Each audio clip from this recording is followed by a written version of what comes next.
Who built the brilliant civilization today situated in Tunisia? What was the phenotype of those men and women who have erected this harbour which dominated the West Mediterranean? In many cases, the demographic history of North Africa closely parallels that of the United States, in that Europeans, and in this case Turks also, first colonise, and then the descendants of the colonisers fight a war of liberation from their original homelands for sole claim to the conquered territories.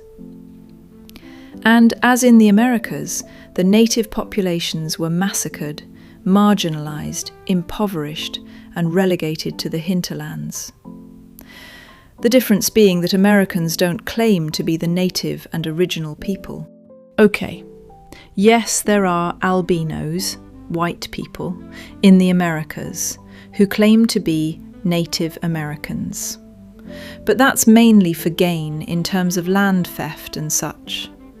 As we can clearly see, the people European albinos claim to be native Middle Easterners are really just albinos, just like themselves, and they're albino mulattoes. In North Africa, it's even more complicated, because not only must the Turks be accounted for, but also the branches of the Central Asian albinos who took over Europe, namely the Germanic Visigoths, Alans, and Vandals. Then, to make it even more complicated, in current times, albinos from Spain, France, and Italy have re-invaded North Africa and established government and societies. Thus, one of the oddities of modern times is found in North Africa, where the mulattoes, quadroons, and octoroons of the white invaders, and even the white invaders themselves, proclaim themselves Berbers and the indigenous inhabitants of North Africa. To make the ridiculous even more ridiculous, many of these people also practice racial prejudice against Africans in Africa.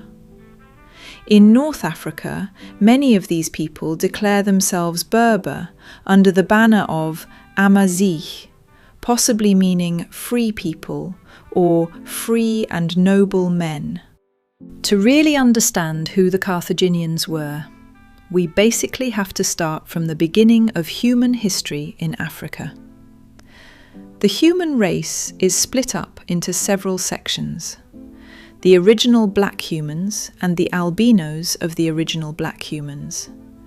In the modern world, humanity is controlled by the albinos of Dravidian Indian blacks, Europeans, and the albinos and mulattoes of Northeast Asian Mongol blacks, Chinese, Japanese, Koreans, etc. The Mongol albinos expanded south into South Asia and the Pacific. The Dravidian albinos migrated west into Europe, Anatolia, Turkey, North Africa several times, Arabia, and finally, 500 years ago, into the Americas. And in all of those places, modern albinos have claimed to be the original people. And when those claims are deemed to be too ridiculous, their mulattoes have taken up the bogus claim. This section is about their movements into North Africa. But first, here we present the scientific evidence to back up what we say regarding North Africa. Early inhabitants of the central Maghreb have left behind significant remains. Early remnants of hominid occupation in North Africa were found in Ain el Hanech near Saida, Algeria, circa 200,000 BC. Later, Neanderthal toolmakers produced hand axes in the Levalloisian and Mousterian styles, circa 43,000 BC, similar to those in the Levant. According to some sources, North Africa was the site of the highest state of development of Middle Paleolithic flake tool techniques.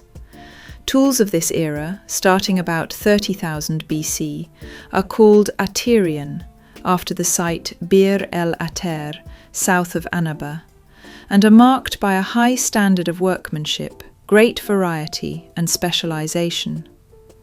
The cave paintings found at Tassili and Ajer, north of Tamanrasset, an oasis city and capital of Tamanrasset province in southern Algeria, in the Ahagar Mountains. It is the chief city of the Algerian Tuareg, and at other locations depict vibrant and vivid scenes of everyday life in the central Maghreb, the fertile coastal plain of North Africa, west of Tunisia, between about 8000 BC and 4000 BC. They were executed by a hunting people in the Capsian period, named after the town of Gafsa in Tunisia. It was a Mesolithic culture of the Maghreb, which lasted from about 10,000 to 6,000 BC. It was concentrated mainly in modern Tunisia, Algeria, and Cyrenaica, part of ancient Libya, with some sites attested in southern Spain to Sicily. These were people of the Neolithic age, who lived in a savanna region teeming with giant buffalo, elephant, rhinoceros, and hippopotamus, animals that no longer exist in the now desert area. The amalgam of peoples of North Africa coalesced eventually into a distinct native population that came to be called Berbers. Distinguished primarily by cultural and linguistic attributes, the Berbers lacked a written language and hence tended to be overlooked or marginalized in historical accounts. Roman, Greek, Byzantine, and Arab Muslim chroniclers typically depicted the Berbers as barbaric enemies, troublesome nomads or ignorant peasants. They were, however, to play a major role in the area's history. In the book African Glory by J.C. de Graaf Johnson, he writes, "The historical colonization of Africa by alien peoples begins with the exploits of the Phoenicians in Mauritania. The dynastic Egyptians who came from the south were Africans or Negroid peoples, and could therefore not be numbered among the alien colonizers of Africa. Phoenician traders arrived on the North African coast around 900 BC and established Carthage, in present-day Tunisia, around 800 BC. By the 6th century BC, a Phoenician presence existed at Tipasa, east of Cherchell in Algeria. From their principal centre of power at Carthage, the Carthaginians expanded and established small settlements, called emporia in Greek, along the North African coast. These settlements eventually served as market towns, as well as anchorages. So then, who were the Phoenicians? They represented a confederation of maritime traders rather than a defined country or a particular race. The Phoenicians were the late Canaanites of the first millennium BCE, Iron Age through Roman period, descendants of the Canaanites of the second millennium BCE, Middle Bronze Age through Late Bronze Age. Phoenicians was the name given to this people by the Greeks, but the Phoenicians continued to refer to themselves as Canaanites, or by the names of their principal cities. This brings up the question, who were the Canaanites? They were the Bronze Age inhabitants of the Levant, descending primarily from earlier indigenous Natufian hunter-gatherers, mixed with Anatolian and Iranian farming populations. Canaan is often referred to as the Natufian culture, which was an epi-Paleolithic culture of Africans. The Natufian existed from 13,000 to 9,800 years ago. It was unusual in that it was sedentary or semi-sedentary before the introduction of agriculture. So at the very least, the Phoenicians had a genetic and cultural connection with Africans.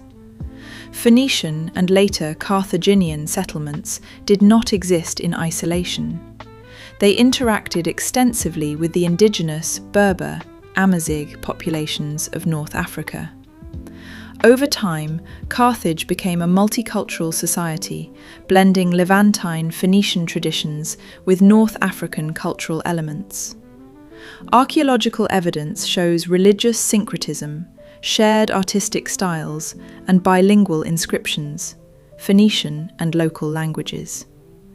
Carthaginian religion, for example, incorporated deities with both Levantine and African characteristics. Cultural exchange was not one-sided. Local African customs influenced Carthaginian society as well. Stéphane Gazelle, a French historian and archaeologist, wrote, "Anthropological analyses of the skeletons found in Carthage prove that there is no racial or ethnic unity.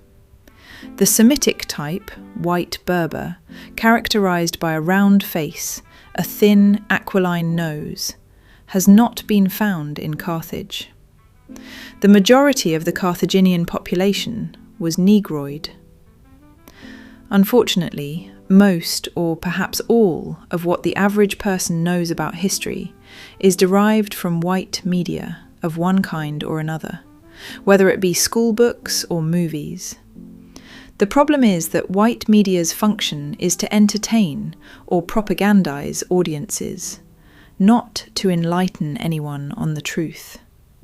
After all, albino history is mostly made-up fantasy.